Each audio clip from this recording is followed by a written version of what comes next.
Setelah gadis itu meninggal, keluarganya tidak menguburkannya, melainkan mereka menggunakan 18 botol air panas untuk menjaga tubuhnya tetap hangat. Mereka bahkan menawarkan imbalan 500.000 agar aku bermalam dengannya. Menurut teman sekolahku yang menjodohkanku, gadis itu masih perawan hingga kematiannya. Orang tuanya tidak ingin putrinya pergi begitu saja. Mereka ingin seseorang menjadikan putrinya wanita seutuhnya. Meskipun pernikahan hantu terdengar menakutkan, dan bermalam dengan mayat membuatku lemas.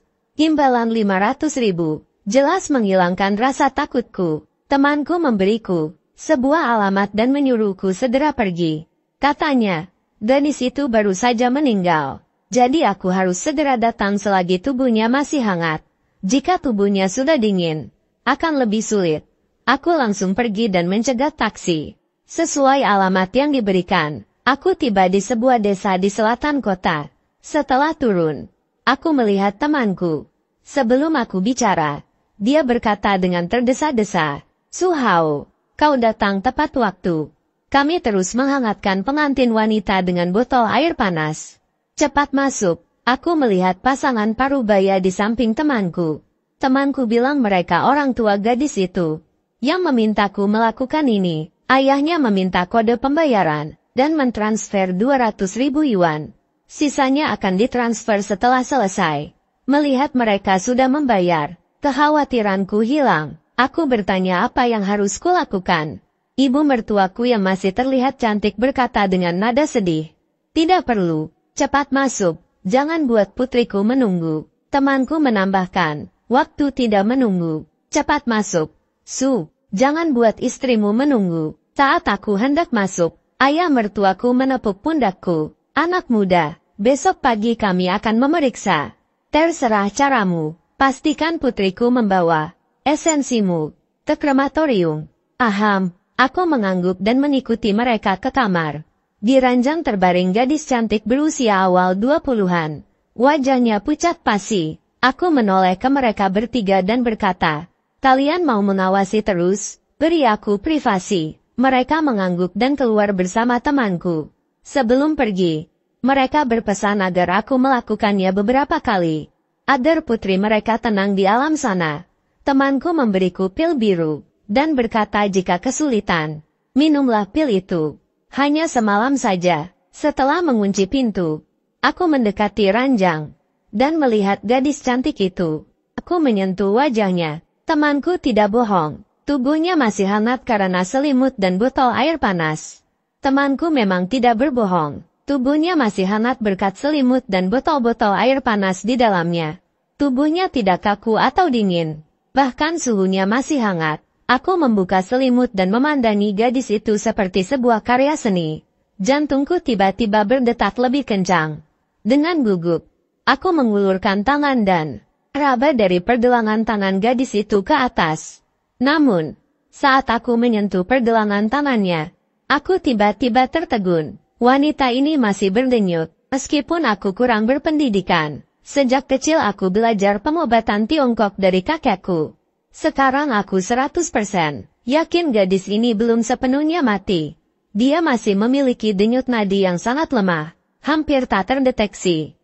Sebenarnya, saat aku masuk tadi, aku sudah merasa ada yang tidak beres. Menurut temanku, gadis ini meninggal 3 jam sebelum dia meneleponku. Perjalananku dari desa ke sini dengan taksi memakan waktu lebih dari 1 jam. Seseorang yang sudah meninggal selama lebih dari 4 jam, meskipun dihangatkan dengan botol air panas. Hanya bagian tubuh yang menyentuh botol itu saja yang akan terasa hangat. Bagian tubuh lainnya seharusnya dingin, tapi seluruh tubuh gadis ini tidak ada bagian yang benar-benar dingin. Ini berarti sirkulasi darahnya masih berfungsi secara minimal, meskipun dia memang sudah tidak bernapas. Suhu tubuh dan denyut nadinya masih ada. Aku menggosokkan tangan dan melepas pakaianku, lalu menempelkan tubuhku ke tubuh gadis itu. Aku menghangatkan tubuhnya dengan suhu tubuhku. Ini untuk memberikan kehangatan di area yang lebih luas. Pada saat yang sama, aku menyelimuti kami berdua, untuk memastikan suhu tubuhnya tidak mudah turun. Terakhir, hanya ada satu hal yang tersisa untuk kulakukan. Menggosok. Menggunakan teknik rahasia dari kakekku. Aku menggosok permukaan kulit gadis itu dengan sekuat tenaga.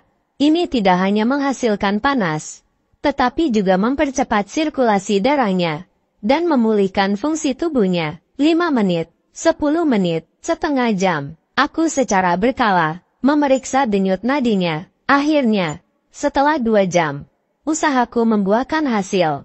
Aku menempelkan telinga ke dadanya dan mendengar detak jantungnya dengan jelas. Aku sangat gembira dan melanjutkan usahaku dengan lebih giat. Setengah jam kemudian, gadis di tempat tidur itu tiba-tiba bergerak sedikit. Bulu matanya perlahan terbuka. Melihatnya membuka mata, aku segera menyingkir darinya dan berpakaian. Saat aku hendak keluar untuk memberitahu calon mertua tentang kabar baik ini, aku mendengar gadis itu memanggilku dengan lemah. Jangan keluar, jangan beritahu siapapun di luar. Aku menoleh dan melihat gadis itu memaksa tubuhnya yang lemah untuk duduk. Ah, punya telepon? Cepat telepon polisi. Aku terkejut. Ada apa? Kenapa harus lapor polisi? Aku orang kota. Beberapa hari yang lalu aku diculik dan dibawa ke sebuah desa. Mereka memaksaku menikah dengan pria desa. Aku menolak mati-matian. Lalu dia memukul kepalaku dengan sekop. Mereka pikir aku sudah mati. Tapi aku sadar kembali. Hanya saja tubuhku tidak bisa bergerak. Aku mendengar mereka berdiskusi tentang mencari seseorang untuk dinikahkan denganku secara hantu. Lalu mereka akan menyalahkan orang itu atas kematianku. Mendengar itu, aku terkejut dan tersipu malu. Nona, jangan tersinggung. Aku melakukan itu murni untuk menyelamatkanmu. Aku meraba nakmu masih ada. Lalu aku menggunakan metode tradisional yang diajarkan kakekku. Kesadaranku masih ada. Aku merasakan semua yang kau lakukan untukku. Aku sangat berterima kasih padamu. Bagaimana mungkin aku menyalahkanmu? Lalu gadis itu mendesakku. Kak, kalau kau punya telepon, cepatlah lapor polisi. Kalau tidak, jika mereka tahu aku masih hidup, entah apa yang akan mereka lakukan. Aku menepuk bahu gadis itu dan menghiburnya. Jangan takut. Jika ada kamera pengawas di ruangan ini, mereka pasti sudah menerobos masuk. Sampai sekarang di luar masih sepi. Berarti tidak ada kamera pengawas di ruangan ini. Kau tetaplah berpura-pura pingsan. Jika mereka masuk, mereka tidak akan menyangka kau hidup kembali. Mendengar itu, gadis itu kembali masuk ke selimut dan berbaring di tempat tidur. Tapi aku tiba-tiba teringat sebelum masuk ruangan. Wanita parubaya yang berpura-pura menjadi ibu mertua memintaku untuk menyerahkan ponselku sementara dengan alasan jenazah putrinya tidak boleh difoto. Sekarang aku tidak punya ponsel untuk menelepon polisi. Saat itu, terdengar ketukan pintu dari luar. Sudah selesai, mendengar suara dari luar. Aku memberi isyarat kepada gadis itu untuk berbaring di tempat tidur. Agar tidak ketahuan, aku memintanya untuk tengkurap dan membenamkan wajahnya di bantal.